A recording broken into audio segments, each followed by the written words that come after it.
It's 2025, and honestly, some PS3 RPGs still put modern games to shame. Today, we're looking at 10 PS3 RPGs that were way ahead of their time. From amazing stories to fun gameplay, these games hold up even now, and make a lot of today's games look kinda weak. Let's jump in. Ni no Kuni, Wrath of the White Witch.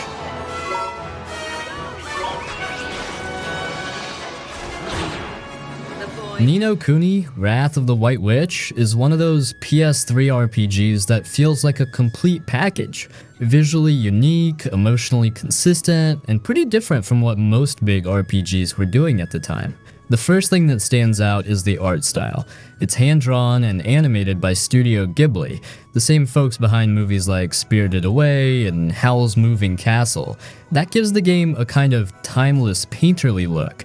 Not hyper-realistic or gritty, but very clean and expressive. Towns, forests, dungeons, even the world map have a kind of storybook style that makes it feel like a traditional fantasy adventure, but more personal.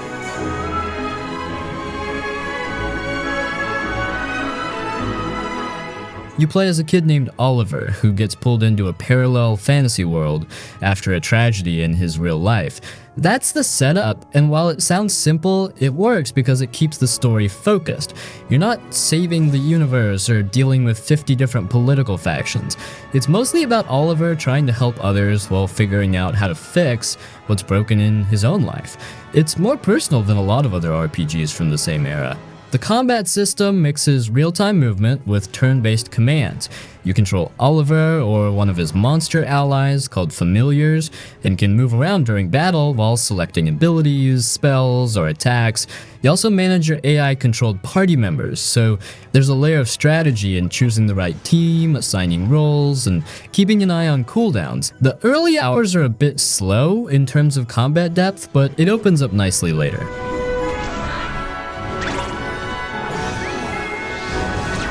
The familiar system is a big part of it, kinda like Pokemon, but not exactly. You collect creatures, evolve them, and assign them to different characters.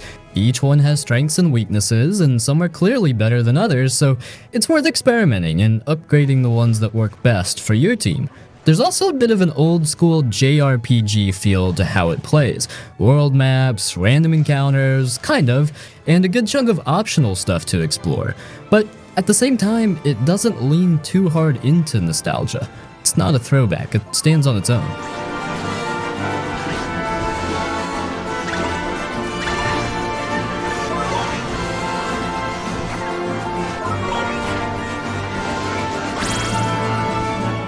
Valkyria Chronicles. Valkyria Chronicles is one of the most unique RPGs on the PS3, and honestly, it's kind of in its own lane. It mixes turn-based strategy with third-person shooter mechanics, which might sound weird at first, but it actually works really well once you get the hang of it. The game's set in a fictional version of Europe during a war that's clearly inspired by World War II. You're following a small militia group from a neutral country called Xillia, who get dragged into this huge conflict between two bigger powers. The plot feels pretty grounded. It's not full of gods or massive fantasy empires. It's more like a war drama, with some light sci-fi elements layered in. There's a bit of anime-style storytelling in the way characters interact, but it balances personal stories with the bigger war stuff really well.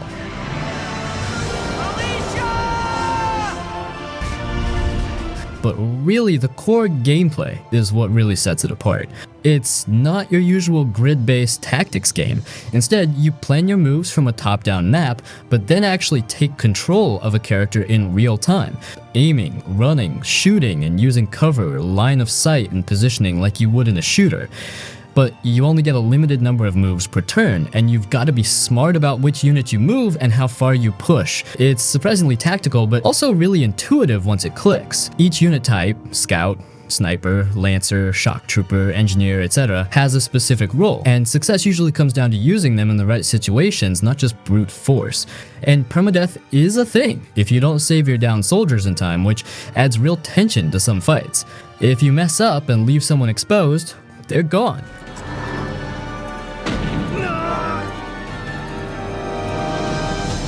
Now, the pacing can be a bit slow at times, especially with long dialogue scenes between battles, and some of the mission difficulty spikes can catch you off guard if you're not used to strategy games. But overall, it rewards smart play and lets you approach battles in multiple ways. It's not a traditional JRPG with leveling up through dungeons and big swords. This is more tactical, more grounded, and way more about positioning and planning. But it still has leveling, skill trees, weapon upgrades, and plenty of optional content if you dig into it.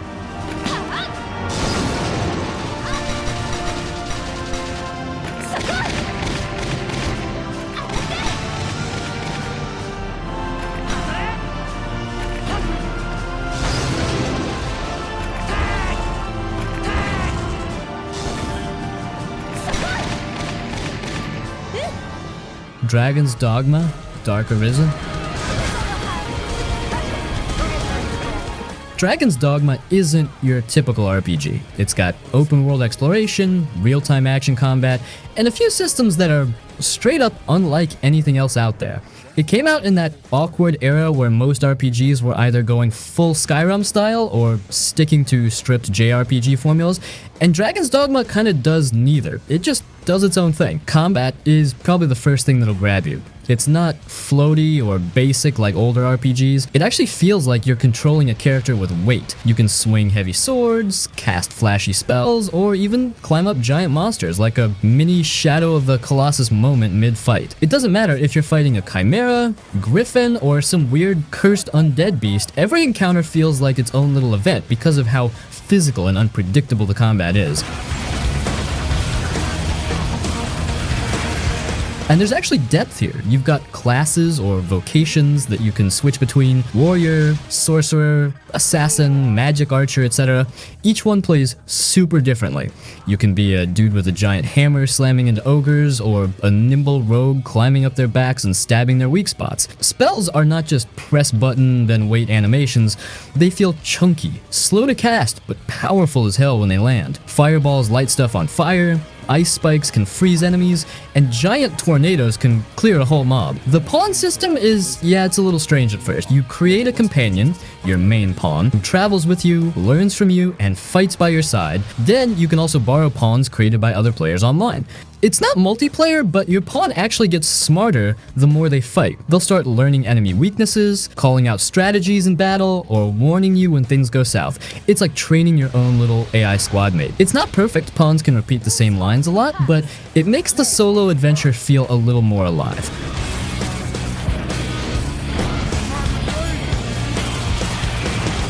The world of Gransys isn't massive, but it's dense and dangerous.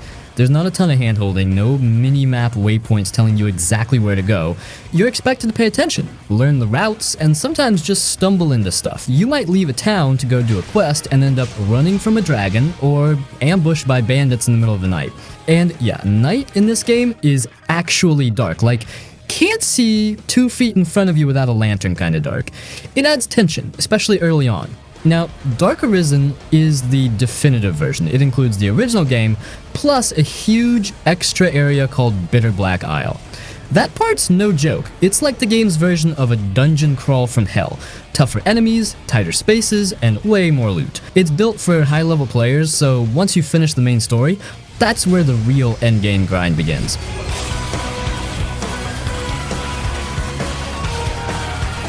The story, okay, fair warning, it's a little vague and it doesn't hit you over the head with constant cutscenes, but there is a deeper mystery behind your character, the Arisen, the dragon, and what's really going on in the world. It builds slowly, and there's a final twist that actually makes you rethink a lot of what you've seen. Visually, it's aged alright. The remaster brings in smoother performance and sharper textures, but you're still dealing with some stiff animations and old school UI. But the world design, creature animations, and combat effects still carry it. Bottom line, if you like action RPGs with real gameplay meat, Dragon's Dogma Dark Arisen holds up. It's not as flashy or polished as newer open world games, but it has systems that still feel fresh today. It's a game that respects your time, but also expects you to figure stuff out. And if you're okay with that, it's got a lot to offer. And with the sequel finally out, going back to this one makes more sense than ever.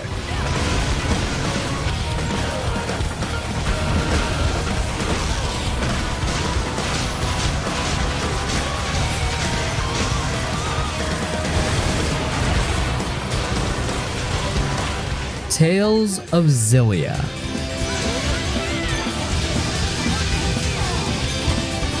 First off, this was the game where the Tales series finally felt like it grew up a bit. Not that it dropped all its anime vibes or charm, that's still here, but Xillia had a more grounded tone in parts. Dual protagonist system that added replay value, and a faster, snappier combat system than the older ones. It felt like it was trying to hit that middle ground between old school fans and people who were getting into JRPGs around the PS3 era. The big hook here is you get to choose your main character at the start. Jude, the kind-hearted martial arts student, or Milla, this mysterious woman who's basically the human form of a godlike spirit. Their paths overlap a lot, but they also see different sides of the story, especially early on. So depending on who you pick, you get slightly different cutscenes and perspectives, and it's actually worth replaying with the other lead to catch all of it.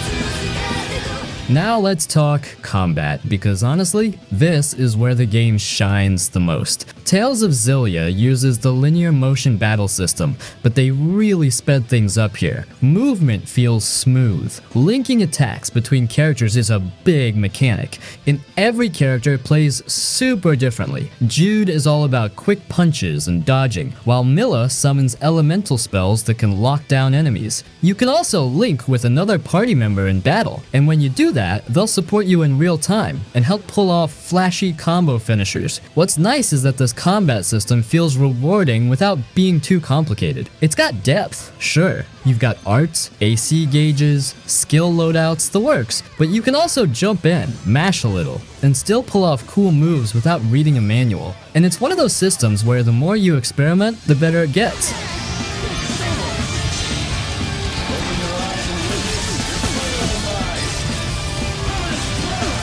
Story-wise, it's kind of a mix. There's political tension, spirit world, moral questions about technology versus nature, and the usual JRPG world-ending threat. But Xillia handles it in a way that feels personal. The characters are dealing with huge stuff, yeah, but also their own internal conflicts. Milla, for example, starts off super confident and borderline robotic, like, I am the Lord of Spirits, I got this. But as the story goes on, she starts questioning things and becomes way more human. Jude, on the other hand, starts off kinda soft and unsure, and slowly grows into someone who actually takes charge. That whole dual character arc makes the journey feel more balanced. It's also not 100 hours long. You can finish the main story in like 35-40 hours depending on how much side stuff you do, and that makes it feel more focused compared to some RPGs that go on forever. There's gear, crafting, skill trees, all that stuff is here, but it's not bloated.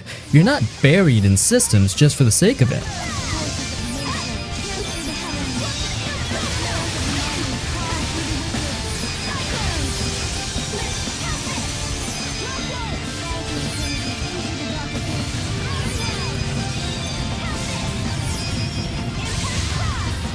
Tales of Vesperia.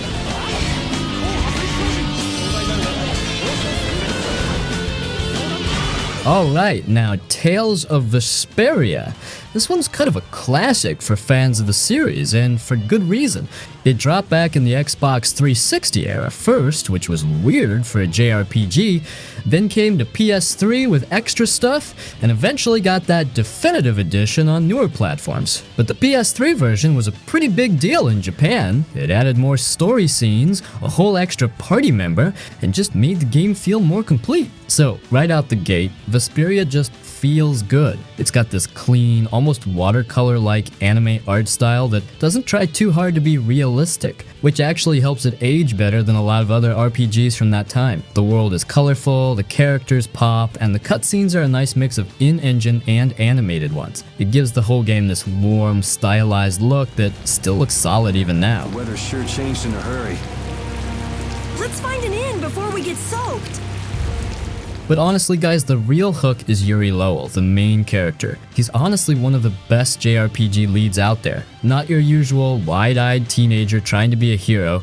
Yuri's older, experienced, and already kinda over the whole corrupt government thing when the game starts. He's sarcastic, laid back, but also serious when it matters. He's not afraid to bend the rules if he thinks it'll help people. And yeah, that includes doing some pretty dark stuff that most RPG protagonists wouldn't even consider. It makes the whole journey feel a little more grounded, more personal, even when the story gets bigger. The story starts off pretty local, just Yuri trying to help someone in his neighborhood, but it slowly expands into this whole thing about magical technology, ancient weapons, environmental damage, and the usual world-threatening crisis. But the pace is what makes it work. You're not hit with a lore dump at the start, it builds gradually, so by the time the big stuff happens, you actually care about the world and the people in it. Yuri? Flynn must have stood on this spot earlier and looked out at the same scene. That's true. His duties do take him to many different places. Now let's talk combat, because Vesperia was a big leap forward at the time. It's action-based like all Tales games, but here, it really feels responsive. You're in full control of your character, dodging, comboing, using artes, which are basically special attacks, chaining combos, and even doing big finishers called mystic artes once you unlock them. It's fast, it's fun, and it feels like a proper real-time battle system, not just button mashing. As the game goes on, you unlock skills that change how your combos work, so you can customize your playstyle a ton. Want to go all in with melee attacks? Cool. Prefer casting spells from a distance? That works too. And switching characters mid-fight is smooth, so you can really experiment.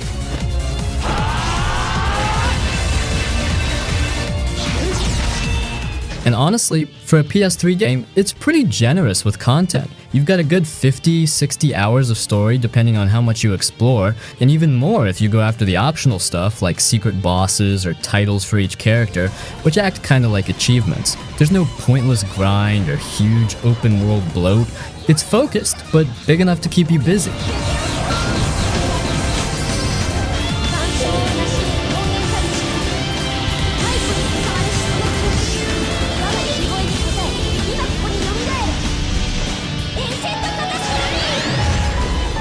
Nier. Why does every book I read have a bad attitude? Yeah, I know some folks only really jumped in with Nier Automata, but the original Nier on PS3? That game was doing some wild stuff way before anyone noticed. At first glance, it looks like a regular action RPG. You're this gruff, older dude trying to save his sick daughter, which is already a pretty different angle compared to the usual teen anime protagonist stuff. But then, the more you play, the more the game starts messing with you, switching camera angles mid-gameplay, turning into a text adventure out of nowhere, and straight up changing genres mid-dungeon. It's all over the place in the best way.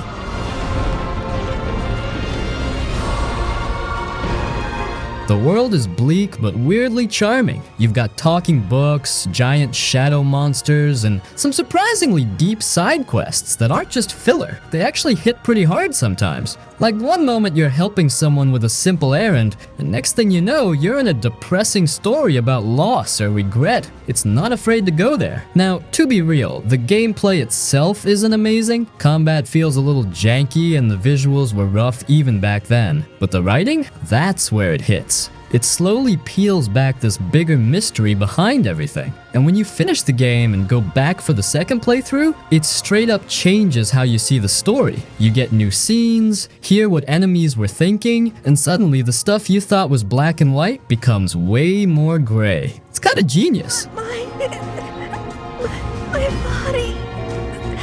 Yeah, I know.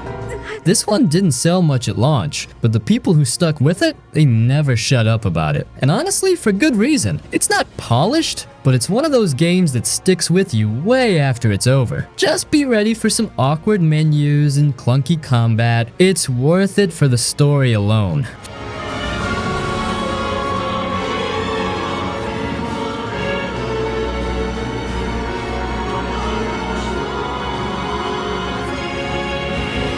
Fallout New Vegas. If you've only played the newer Fallout games, like 4 or 76, you might be surprised by how different New Vegas feels. It's not trying to be flashy, the shooting's kinda stiff, the graphics were dated even when it came out, and yeah, it's buggy, like save often kinda buggy. But once you settle in, man, this game just gets it when it comes to player choice and world building. You're not some chosen one or a vault savior here, you're literally just a courier who got shot in the head and somehow lived. That's it. And from there, it's totally up to you how the story goes. You can side with the big military group, go full chaos with Caesar's Legion, take over everything for yourself, or just disappear into the desert doing side quests. The game doesn't shove one path down your throat, it lets you be who you want.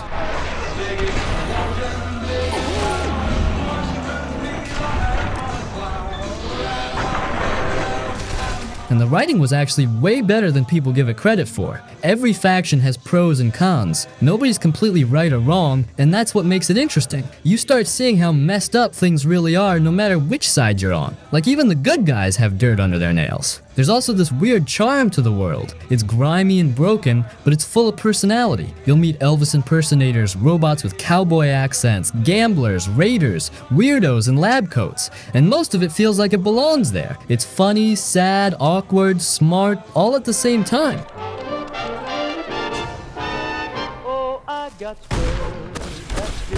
Gameplay-wise, yeah, it's a little janky. The combat isn't great, but it works. The strength here is how much freedom you get. You want to go sneak around with a knife, blow stuff up with grenades, or talk your way through everything, it's all possible. New Vegas might not look like much now, but it's one of those RPGs that gives you real choices, real consequences, and makes every playthrough feel different. You're not just playing a game, you're writing your own version of the story every time.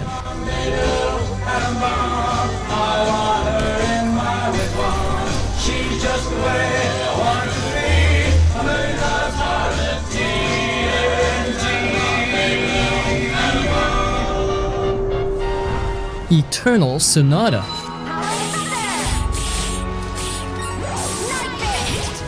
Now this is a JRPG where the whole thing takes place inside the dream of the composer Frédéric Chopin. Yeah, that's Chopin, the guy who wrote all those piano pieces you've probably heard in old cartoons or YouTube lo-fi mixes. In the game, he's on his deathbed, and everything you play is basically him dreaming while he's slipping away. Sounds odd, but once you settle into it, it actually makes a lot of sense. Visually, it's super colorful and soft looking, almost like a moving painting. Characters wear flashy, whimsical outfits, and the towns and forests feel like something out of a storybook. Everything's a little magical, but not in a wizard school kind of way. More like a dream world where things almost feel real, but still float just above reality. There's so many people living in Retardondo.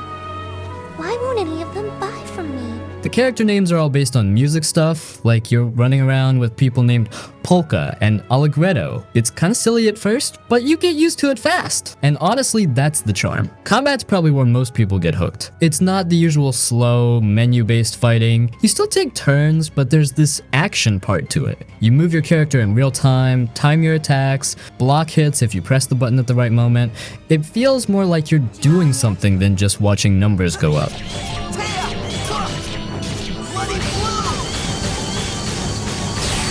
So yeah, Eternal Sonata is kind of a hidden gem from the PS3 era. It's not a huge budget RPG with a million systems or an edgy plot, but it's creative, heartfelt, and just different. It's got its quirks, some of the dialogue's clunky and the themes can feel a bit heavy-handed, but it's trying to do something meaningful. And if you're in the mood for a fantasy RPG that isn't just the usual swords and kingdom setup, this one really sticks with you.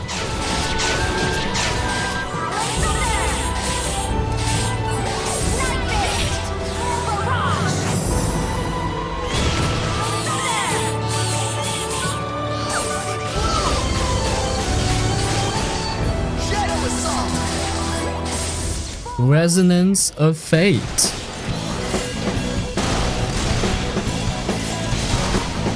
Okay, Resonance of Fate is one of those games where if you saw a clip of the combat without knowing anything, you'd probably think, yo, what the hell is this stylish madness? And honestly, that's fair. It's one of the most bizarre and unique RPGs to ever drop on PS3, and I don't say that lightly. It doesn't play like any other RPG out there, like at all. So, the game takes place in this towering mechanical city built into a massive structure called Basel. The Earth's basically messed up, and humanity now lives inside this vertical, clockwork-like world that feels part steampunk, part industrial hellscape. It's cold, metal, and weirdly beautiful at the same time. The world design doesn't go for big, flashy fantasy or colorful anime towns. It's more grounded, like some forgotten part of a Final Fantasy game stretched out into its own thing. Another monster about to strike. Freeze time. And I picked this one. You play as this trio, Zephyr, Vacheron, and Leanne, a ragtag group of gun-for-hire types. The story? It's complicated, and to be honest, the plot doesn't explain much up front. It slowly drops lore bits and character backstory as you go, and for a lot of players that's either kinda cool or super frustrating. It feels like you're dropped into a world that already exists, and you're just figuring stuff out through missions, side chatter, and weird events that hint at something bigger going on.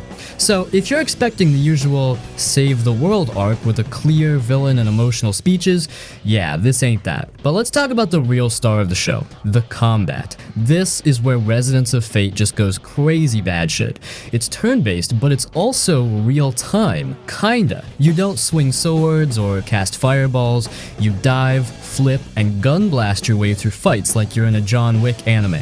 You build something called resonance points by running characters across the battlefield in dramatic, slow-mo action movie moves, and then you cash in those points to chain together absolutely absurd combos that have you flipping through the air in trench coats, unloading pistols and SMGs at robot enemies.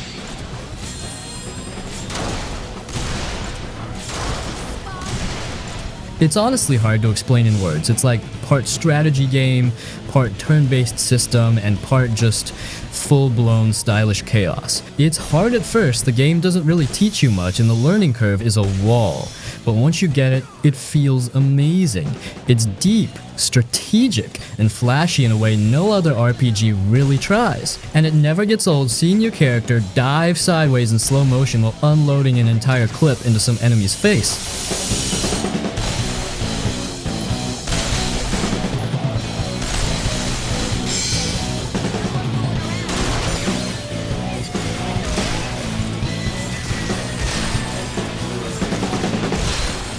The Elder Scrolls V Skyrim.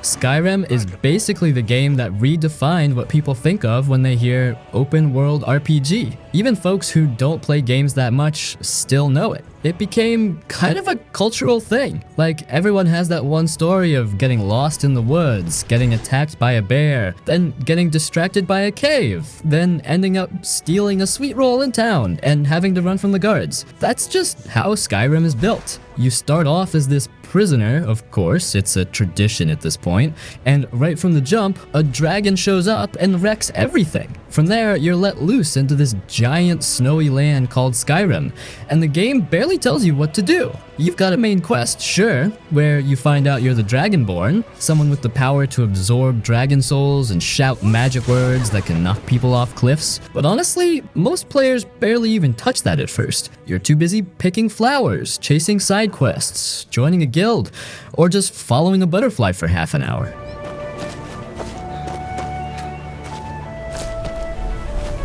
The world is packed. You can wander in any direction and stumble onto a dungeon, a bandit camp, a haunted crypt, a weird shrine, a talking dog. Seriously, it's got that go anywhere, do anything vibe, where you feel like the world is alive and full of secrets. That's what people really loved about it. It's not about being guided, it's about just wandering and writing your own story as you go.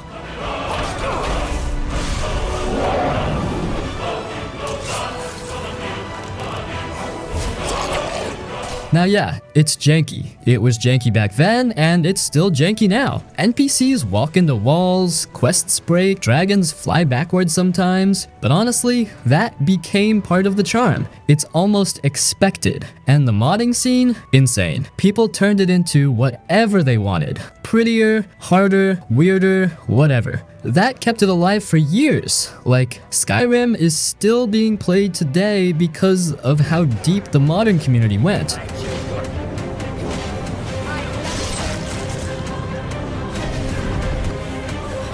At the end of the day, Skyrim isn't about polish or perfect writing. It's about freedom and exploration. It's one of those rare games where your playthrough might be completely different from someone else's. You're not just playing a story, you're kind of building your own along the way. That's why people still go back to it.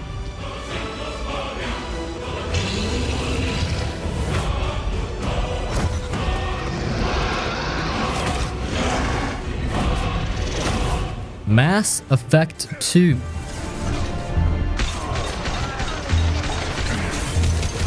Mass Effect 2 didn't just level up from the first game, it straight up transformed the whole vibe of the series. If the first game was this ambitious space RPG with some clunky parts, Mass Effect 2 was like BioWare sat down, trimmed the fat, turned up the polish, and basically like, hey, let's make this thing hit hard. Emotionally, visually, and in gameplay. Right off the bat, they kill you. Like, not even kidding, first 10 minutes, boom! Commander Shepard's dead. But then you wake up 2 years later, brought back to life by this shady organization called Cerberus. You don't really trust them, but hey, space is falling apart. Whole colonies are vanishing, and someone's gotta deal with it. You could have trained an entire army for what you spent to bring me back. You're unique. The game then kicks into full-on suicide mission mode. You spend most of it building a team. Not just any crew, but probably one of the most memorable RPG squads ever made. You got people like Garrus, the sharpshooter bro who's always got your back. Thane, a dying assassin who talks like a space poet. Jack, chaotic biotic energy with a shaved head and a tragic past. Morden, a fast-talking scientist who sings opera. And honestly, the list goes on. Every character isn't just there, they've got their own problems, backstories, and full missions just to earn their loyalty. And you want to do those missions, not because the game says so, but because these people start to feel real. The loyalty missions were peak RPG design. They're like mini episodes of a TV show, each one showing a different side of the world, the characters, or even Shepard. One minute you're helping someone reconnect with a long-lost kid, next you're storming a prison ship or trying to stop a blood feud. It's tight, it's focused, and it all builds up to the big finale. Keep it up!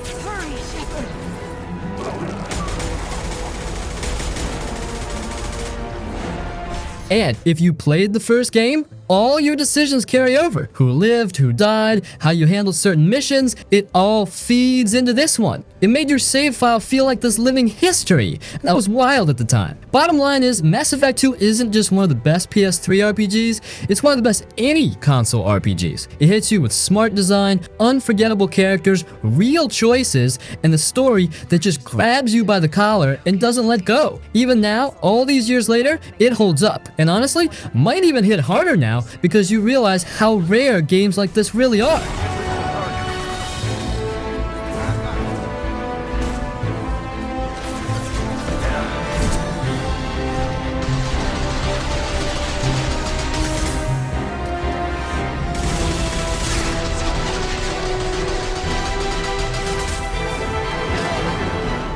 Dragon Age Origins.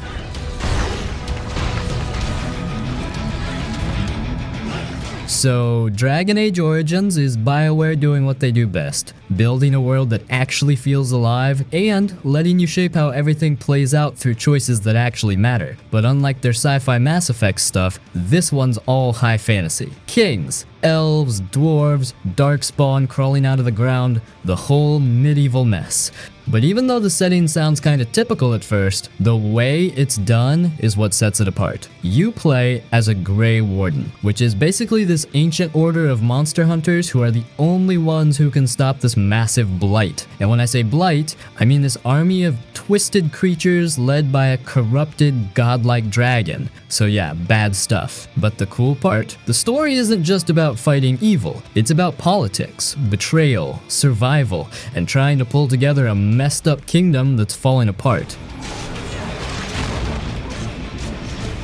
The events at Ostagar still haunt my thoughts.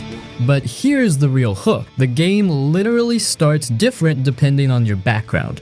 Like if you play as a human noble, your story starts in a castle with your family being wiped out. If you're a dwarf, you're dealing with underworld politics and betrayals. An elf, you're stuck in a poor alienage or a Dalish forest tribe. These aren't just cosmetic changes either. They seriously affect how people treat you, what quests you get, and how your story plays out. Dawn have changed. They're smart now. They destroyed the Legion. Visually, it's definitely aged, let's be honest.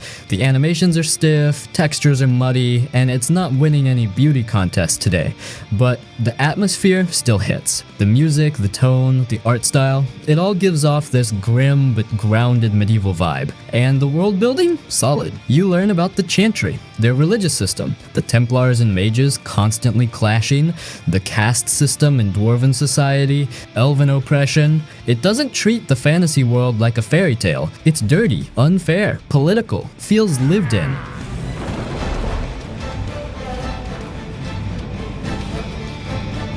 And when it comes to choices, dude, this game doesn't hold your hand. Do you kill a kid who's possessed to save a town? Do you let someone sacrifice themselves or step in and do it yourself? Do you support a noble who might be worse than the villain? These aren't just good versus evil either. Sometimes both options suck. And that's where Dragon Age Origins shines.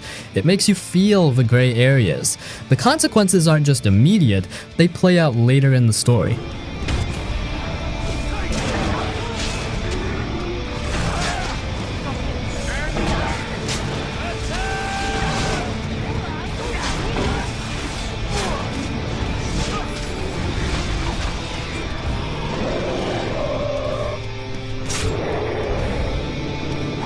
Valkyria Chronicles 2.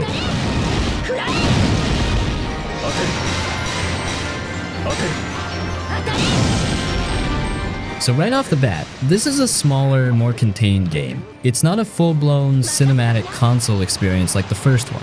It's on handheld, and you can feel it. That doesn't mean it's bad, just different. Instead of a grand war against an invading empire, VC2 shifts the focus to a more personal story, set inside a military academy. Yeah, like a school, with students. It's almost like Fire Emblem mixed with anime high school drama, which is a big pivot from the first game's serious wartime tone.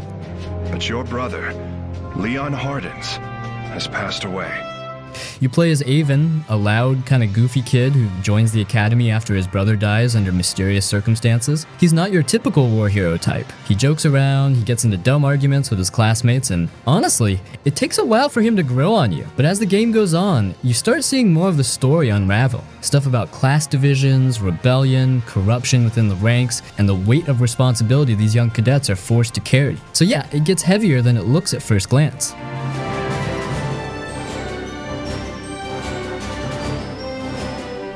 Gameplay-wise, it's still got that unique blitz system. You move units like it's a third-person shooter, but it's all turn-based underneath. Positioning, line of sight, cover, AP, it all matters. But the mission design is chopped into small, bite-sized maps now. Instead of one big battlefield, fights are split into linked areas, which was likely done to fit PSP limits. It's not as epic, but it's still fun, especially once you start unlocking new classes and experimenting with your squad.